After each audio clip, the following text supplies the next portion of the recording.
Hello, my name's Nathan and welcome to a very special Behind the News coming to you today from the Australian War Memorial in Canberra. We're here to commemorate 100 years since the start of Australia's campaign at Gallipoli in the First World War.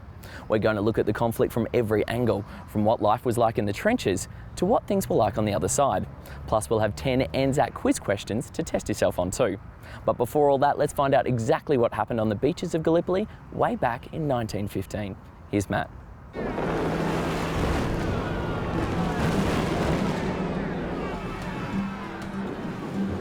We are on the battlefield, well under the fire of the enemy.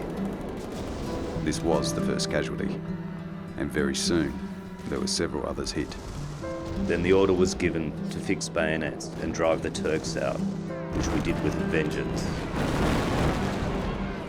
This was the landing at Gallipoli on April 25th, 1915, as described by some of the men that lived through it. More than 50,000 Australian troops fought here, and 8,000 of them died here too. But Gallipoli was just one small part of a much bigger conflict. What's now known as the First World War began in 1914 between these two powerful groups. Australia was still a member of the British Empire, and many young Aussies saw it as a chance to sign up and serve their country. I was keen, 100% keen, like we all were in those days. By November 1914, a force of 20,000 Australian men had arrived in Egypt, ready to fight. Most of the fighting was taking place here, on the Western Front in France. But months in, neither side was winning. So Britain came up with a plan to defeat Germany by attacking its allies, Austria, Hungary, and what's now Turkey. Their goal was to take control of this area, called the Dardanelles. Ground forces were sent in at 3 main points. Many were actually British and French. Australians and New Zealanders made up just one of the landings, at a place we now know as Anzac Cove. When she hit the beach, I gave the word to get out, and out the men got at once, into the water, up to their necks. In darkness, they faced a tough and difficult climb up the beach, while from above, Turkish soldiers and artillery fired on them. Both sides dug trenches for cover. The place was a quarter in the bursting shells, you know.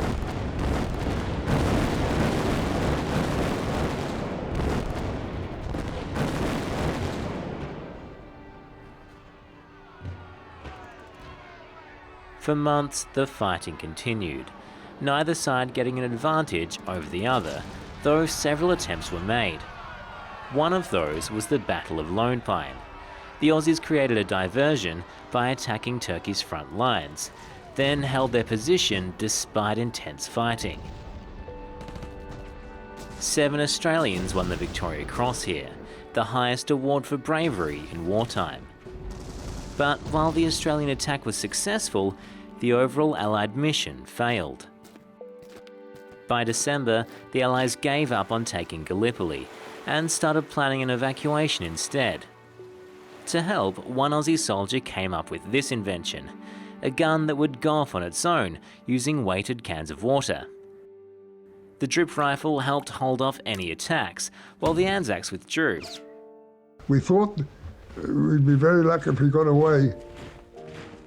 But they did. And after 8 long months, the Gallipoli campaign was finally over. World War I stretched on for another 3 years. And during that time, on the Western Front, the Anzacs would fight many more battles and lose many more lives than they did at Gallipoli. But they'd also have a much bigger impact, which eventually helped the Allies go on to win the war in 1918. Gallipoli wasn't the most important battle Australia was involved in during World War I, but it's still remembered as the first real battle we took part in as a nation.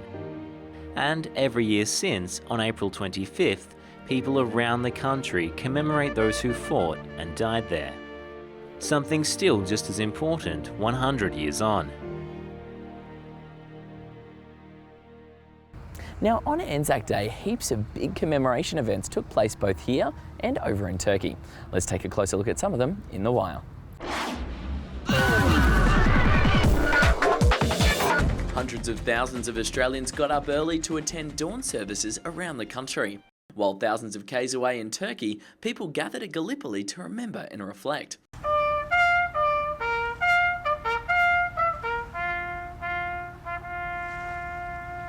Just 10,000 Australians and New Zealanders got the chance to be here after winning tickets in a public ballot. Back home, thousands of Aussie kids marked Anzac Day by sleeping under the stars and learning more about the First World War at Camp Gallipoli. I really like everyone just like getting together and we're like sleeping under the stars, which is like what the Anzacs did in Gallipoli. Later in the day, Anzac parades drew more crowds as soldiers and their families marched. I just managed to make it.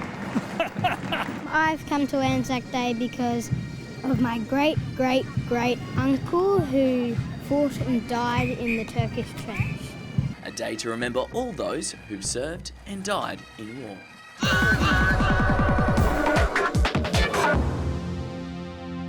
Okay, now as you just saw there, one of the most moving parts of any dawn service is the last post played on a bugle.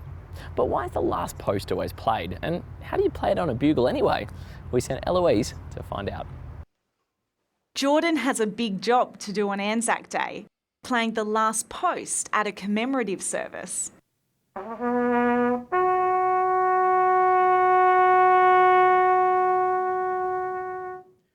The last post is a beautiful piece of music. It's not exactly easy to play, but after a bit of practice you get there and it sounds really nice. The last post is a military call that was originally used by British troops in the 17th century. The Reveille, the first call, was used to signal the start of a soldier's day. And the last post signalled its end. Now we use it as a way of paying our respect to all of the soldiers who lost their lives in World War I and II and all the other conflicts. And it's played on this instrument, a bugle. So what is a bugle? A bugle is pretty much like a trumpet, except it doesn't have any valves. And it only has a set amount of tubing, so it can only play a couple notes. But lately, there haven't been enough buglers like Jordan to play at all the dawn services. So veterans groups are giving free bugles to some schools to try and encourage more kids to play. For Jordan, it's much more than playing an instrument. I have a lot of family members who've been in wars. My dad's also been to Afghanistan. I like to think of it as a way of showing respect for not only my dad, but also my grandfathers and great-grandfathers who lost their lives in the war. Now, this huge thing is the Amiens gun that was captured by Australian troops from the enemy during World War I. It's massive, isn't it? But did you know weapons weren't the biggest killer at Gallipoli? More Aussie troops died of disease whilst living in the trenches than they did whilst fighting. Here's Carl to tell us a bit about what life in the trenches was really like. 100 years ago, boys as young as 14 found themselves in the middle of a war. Some faked their age or stowed away on ships. And many, like 14-year-old Australian James Martin, never returned. But what was life like for them and the other soldiers who served in World War I?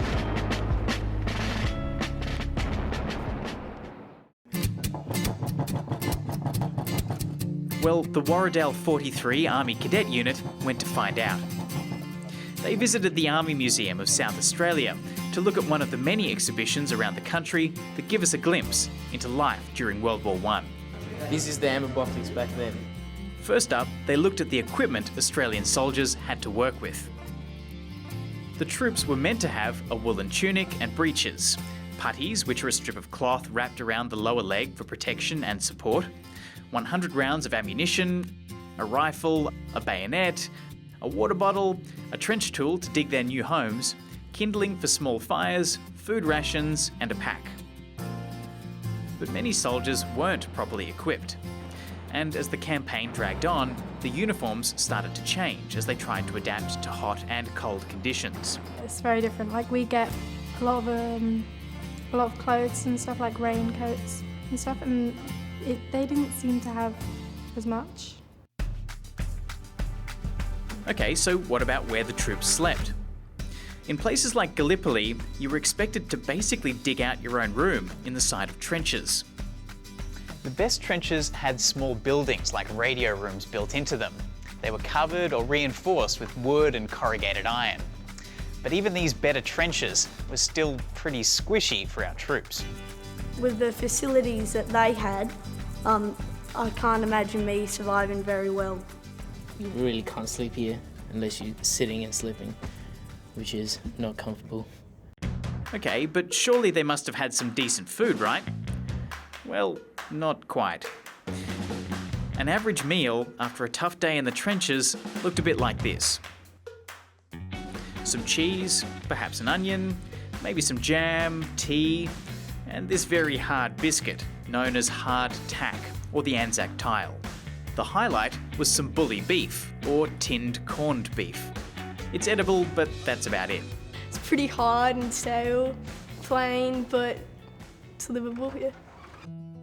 Not enough food, dirty clothes, and horrible living conditions often led to disease. Diseases alone are thought to have killed more than 2 million people in the First World War. Even for these guys, seeing how the Anzac soldiers lived was pretty shocking. They were actually living really, really harshly, that a lot of the elements were against them, and the odds for them surviving the war were pretty low. But it gives us an idea of some of the things our troops sacrificed for all Australians. Okay, now it's time for the first 5 questions in our Anzac quiz. If you're playing along at school, make sure you have your answer sheets ready. Good luck.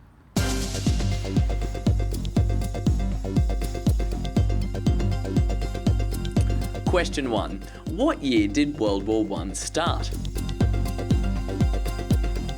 The answer is 1914. World War I was also known as A. The Great War, B. The Boer War, or C. The War of Remembrance. The answer is the Great War. Question 3. Which of these countries is Turkey? Is it A, B, or C?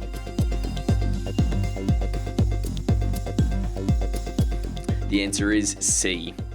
Which Australian soldier is famous for his bravery transporting wounded men with his donkey?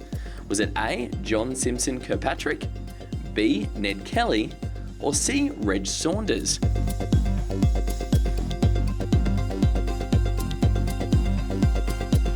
The answer is John Simpson Kirkpatrick. Question 5. Which medal is given to animals for bravery? Is it A, the Victoria Cross, B, the Dickon Medal, or C, the Star of Courage? The answer is the Dickon Medal.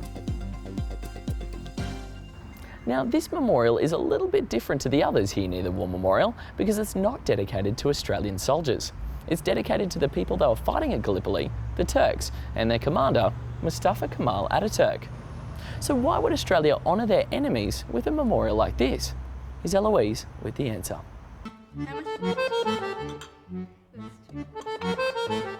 Turkish culture is really important to Evan and his cousin Elena. They, along with their families, often cook big Turkish feasts, and they speak Turkish at home too. 13 tane. They're some of more than 100,000 Australians whose families originally came from Turkey.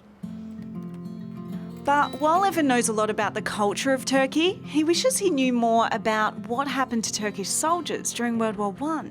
I started to do some reading, and I went to the library in my school, and I saw this Turkish book. I borrowed it, and then I was reading most of the night, and I was wondering what would they do.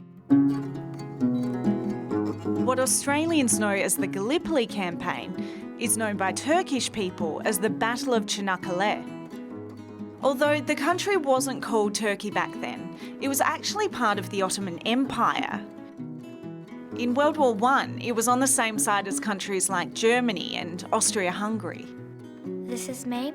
Ada is another Turkish-Australian kid who's interested in both sides of the Gallipoli story. Her great-great-uncle was actually there. My great-uncle is Halil Ibrahim. He fought in Gallipoli in his early 20s and died there, and because he didn't really want to lose another part of his country. Turkey was expecting to be attacked, but it didn't know where or when.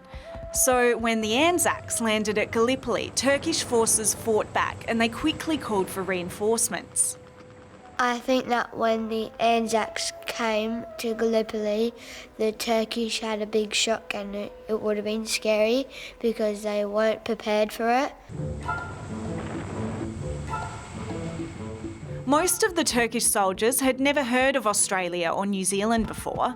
Many came from poor rural backgrounds and they hadn't had the chance to go to school. They were led by determined commanders like this man, Colonel Mustafa Kemal. Ada, Evan and Elena all like hearing about the camaraderie that went on between some Aussie and Turkish soldiers. As these diary entries show, extraordinary friendly exchanges between the Turks and our fellows this morning early. Some of our chaps ran right over to the enemy trenches and exchanged bully, jam, cigarettes, etc. And some Anzacs even left farewell notes for the Turks when they left. Most of the lads left notes behind thanking Abdul for the use of the ground, also for the fair fight they'd given us, and assuring them that any of the food left behind had not been poisoned, but was actually quite good. After 8 months of fighting, the Turkish forces won, although in the end they'd be on the losing side of World War I. But despite that, the battle at Gallipoli was considered one of their greatest victories, and it helped build a sense of pride and identity among the Turkish people. I respect both sides, and I don't really think there's a good side and bad side. I just think the people that went to war and lost their blood and that got killed just wanted to serve their own country. After the war, the Turkish commander at Gallipoli went on to become the country's first president, Mustafa Kemal Atatürk. And in 1934, he's said to have written this tribute to the Anzacs killed at Gallipoli. Those heroes that shed their blood and lost their lives, you are now lying in the soul of a friendly country. Therefore, rest in peace. There is no difference between the Johnnies and the Mehmeds. To us, where they lie side by side, here in this country of ours. The continuing friendship between Turkey and Australia is something Evan and Elena want to recognise. So they're donning traditional outfits and representing Turkey at an Anzac Day vigil. If the Turkish didn't like the Australians, we wouldn't be here right now, and we wouldn't have the friends that we would have. Now, this statue here is one you'll probably recognise. It features John Simpson Kirkpatrick and his donkey, who together saved heaps of lives during the fighting at Gallipoli. But did you know that this donkey wasn't the only animal involved in World War I? Here's Carl with a look at some of the others. Many of the Anzac soldiers had animal companions. It's estimated more than 136,000 Australian horses were sent to World War I. The horses, along with donkeys and camels, helped carry heavy loads and soldiers. Smaller animals like pigeons carried notes that often contained life-saving information. Dogs also carried messages, and they could sniff out explosives or fallen soldiers. They even had their own equipment. Animals were so successful in World War I, they've been used in most wars since. And for their bravery and service, pigeons, dogs and horses have even received war medals. The Dickon Medal is the animal equivalent of the Victoria Cross for bravery. Even a cat named Simon got one after World War II for guarding a ship's food supplies from rats.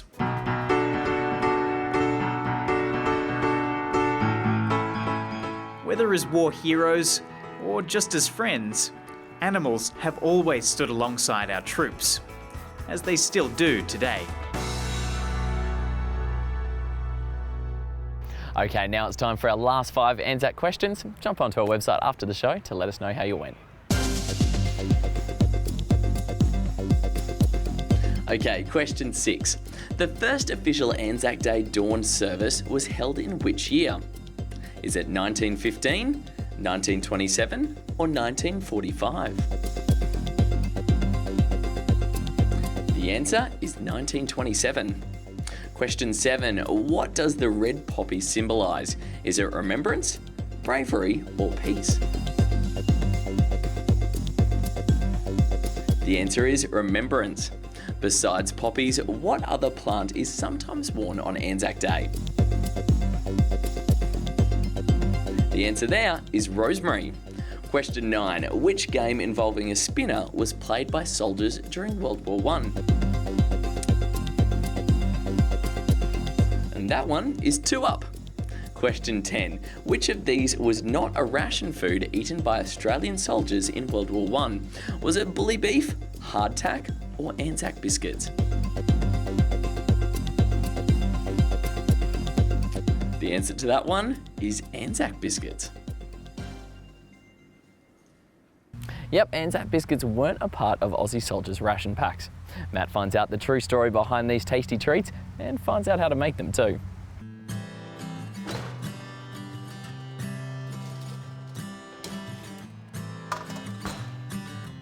They're a huge part of Anzac tradition. But while they've got a long history, these biscuits probably weren't eaten by soldiers at Gallipoli. Anzac biscuits, as we now know them, came about a bit later in the war. Legend goes they were sent to troops on the Western Front because they didn't need to be refrigerated and would last a long time. The basic ingredients are rolled oats, sugar, flour, butter and golden syrup. They were also sold at fetes and public events to raise money for the war effort. That'll be $2. Fine. Today we still love them and they're still easy to make. First up, we mix all the dry ingredients in a bowl. Then the golden syrup, water and bicarb soda and add butter. Finally, combine everything together and put the mixture onto a tray.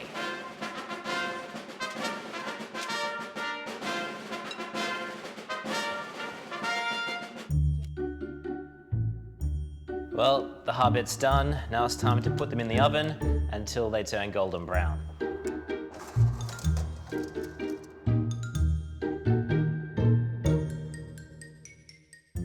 I'm probably gonna eat maybe 5 or 6 now, maybe 10. Sounds good. Just to me, you don't get any, so. Oh. And that brings us to the end of our Anzac Centenary special. If you'd like to know more about Australia's involvement in World War I, please head to our website. We've got heaps of student resources there, all centred around today's show. From the Australian War Memorial here in Canberra, thanks for joining us and bye for now.